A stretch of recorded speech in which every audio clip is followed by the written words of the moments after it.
9%. That is the proportion of adults in the UK whose hearing loss qualifies them for a cochlear implant. That's a device that can transform someone's ability to hear. 9% is the proportion who are actually referred for one. 9 people out of 100 people who could benefit from a cochlear implant. Now, that's just one example, but I can say for some time now that there has been a gap between who has hearing loss in this country and who's getting proper help for it, the help that they need and deserve. And that gap is much wider than most people realise. I'm Joe Magnali. I'm a consultant ENT and hearing implant surgeon based in central London. And in this video, I want to explain why so many people with hearing loss are not getting the help that they could be getting and what we can all do about it. Timestamps are below and captions and translations will also be available. So let's start with the scale. 18 million people in the UK have some degree of hearing loss. Now, to put that into context, that's more people than those living with diabetes and cancer combined. And over half of all adults aged over 55 are affected to some degree. And when you get to over 70, that figure reaches nearly 80%. Another thing that's gained a lot of spotlight in recent years is that hearing loss in midlife can be a significant clue around getting dementia in later life. It's the single largest modifiable risk factor for dementia. That's more than smoking, high blood pressure and alcohol intake. Now, it's worth being clear on that point, that correlation is not the same as causation. We can't say that hearing loss is causing dementia, but it's another thing that reminds us that hearing is something we should pay focus to. We should take it seriously. And even without the threat of dementia, what we do know is that unmanaged hearing loss has a significant downstream impact on relationships, professional life, mental health, daily energy levels. So there are loads of good reasons to pay attention to this. And yet, despite all of what I've said, the average person in the UK waits 10 years before they seek help for their hearing loss. 10 years. And let's think about what that decade actually costs. Conversations misheard and given up on. Family meals where you just smile and nod rather than admitting that you couldn't follow what was being said. The cognitive effort of lip reading your way through every interaction, every meeting, every phone call, what we call listening effort. Silently draining your mental reserves day after day. Relationship being strained by misunderstanding, confidence quietly eroded, and you can see why someone struggling with hearing loss might actually be mistaken for having cognitive decline, when actually they're just isolated, cut off and have given up. In 2025, a Royal National Institute for Deaf People survey found that only 6% of people with undiagnosed hearing loss had taken any kind of hearing check in the previous 12 months. 6%. And yet 90% of those respondents said that their hearing was important to them. So the awareness is there, but the action isn't. Which brings me to the obvious question of why. So why does someone wait with significant hearing loss for 10 years before doing anything about it? I think a huge part of that is stigma.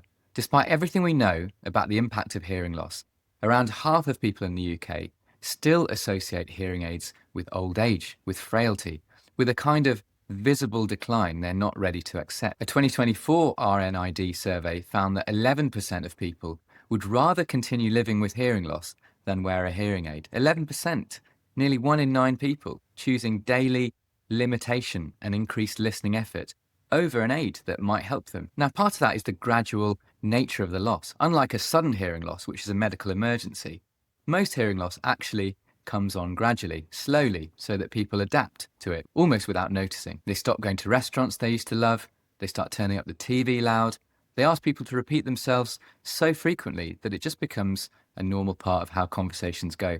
And at no single point does the accumulation of those adaptations feel like a crisis. So no single point triggers help seeking. And another aspect is what people are told or not told about hearing loss. There's a persistent cultural assumption that hearing loss, especially in older adults, is simply an inevitable part of aging and nothing much can be done. That assumption is wrong in many cases. And as I've covered in previous videos, it still persists. And I hope that by watching this, you're going to learn something that might trigger a change. See, if someone has already concluded that nothing can be done about their hearing loss, they're unlikely to seek a specialist opinion. And part of it is the hearing healthcare landscape itself, which has increasingly become quite confusing and difficult to access for many people. There are over-the-counter hearing aids now, devices that you see pop up on your social media. There's growing uncertainty about when a GP visit or an audiology appointment or a specialist opinion is actually necessary. And when it is, which one do you go to first? The advent of over-the-counter devices is going to be great for that entry-level access to hearing help. But there is also a risk that it becomes a way of managing symptoms without actually ever getting a diagnosis that might change your options. Now, let's say someone takes that step. They go to a medical professional and say, I'm struggling with my hearing. What happens next? Well, data suggests, unfortunately, that even at that point, 30 to 45% of people don't get referred to access the help they need. Now, that's a significant proportion, and it's not necessarily because healthcare professionals don't care. There is genuinely a catch-up to be had in the awareness around updated referral pathways, NICE guidelines, and what's changed in hearing technology. The cochlear implant candidacy criteria changed in 2019, and evidence suggests that many healthcare professionals and ENT departments outside of specialist centres aren't routinely identifying eligible patients. Some of my good friends led the CIRCA study, published in April 2024. It was one of the most important pieces of research in our field in recent years, looking at over 6,000 adults across 36 UK hospitals who met audiometric criteria for cochlear implantation. Of those, only 36% were even told they might even be eligible, and of those who qualified, just 9% were actually referred for assessment. Now here's where it gets interesting. Who was least likely to be referred from those? Adults from the most deprived areas, men compared to women, patients from Black and Asian ethnic backgrounds, older patients, patients living in London. Paradoxically, one of the worst performing areas, despite the fact that they have some of the best cochlear implant centres. The variation between hospitals was pretty significant, from 50% of eligible patients having a referral discussion at some sites to over 80% at others. That, in my mind, is a genuine postcode lottery. Now, there are only 4,000 audiologists in the entire UK, roughly one for every 16,800 people. An NHS workforce review has found that an additional 1,700 audiologists were needed to cope with the current demand, and that training them would take 10 to 15 years. The infrastructure for hearing care in this country is significantly under-resourced relative to the scale of the problem. And the result of that is an estimated 3 million people in the UK living with unmanaged hearing loss. Not because treatment doesn't exist, but because they haven't been identified, reached, referred, supported through the system. Now, before I move on to what you can do, I want to include something important in this video. It's worth saying, not everyone who is deaf actually needs or wants medical intervention. And that's a completely valid position that we should make space for. We have a rich and thriving deaf community in this country with a distinct cultural and linguistic identity centred on British Sign Language, which is a full, rich language in its own right. It's not a workaround. And for people within that community, deafness is not a deficit to be corrected.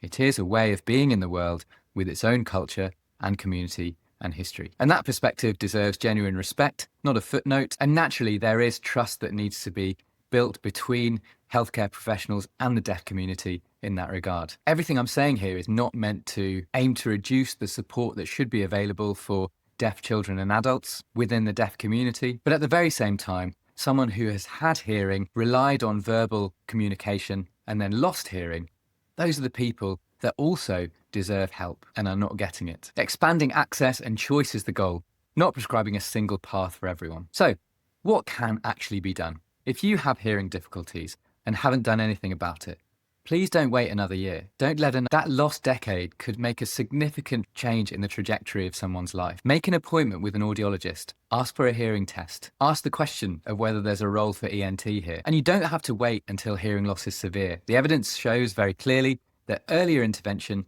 leads to better outcomes. Now, that might involve hearing aids, which are effective when fitted early, and adaptation is easier. And if you find that you're not being referred for any reason, or you're being told that nothing can be done, you can specifically ask about NICE guidelines for hearing loss. NICE is the organisation that determines what treatments in this country are both effective and cost-effective. And not only are you entitled to hearing loss management options, but evidence shows that overall there is economic gain to be had from you remaining hearing well on a societal level. If you're a GP or a healthcare professional watching this, cochlear implant candidacy changed in 2019, and a significant number of your patients may now qualify who wouldn't have previously for full NHS-funded care. And if you know someone who you suspect has hearing loss, whether that be a parent, partner, friend, please gently encourage them to get it assessed.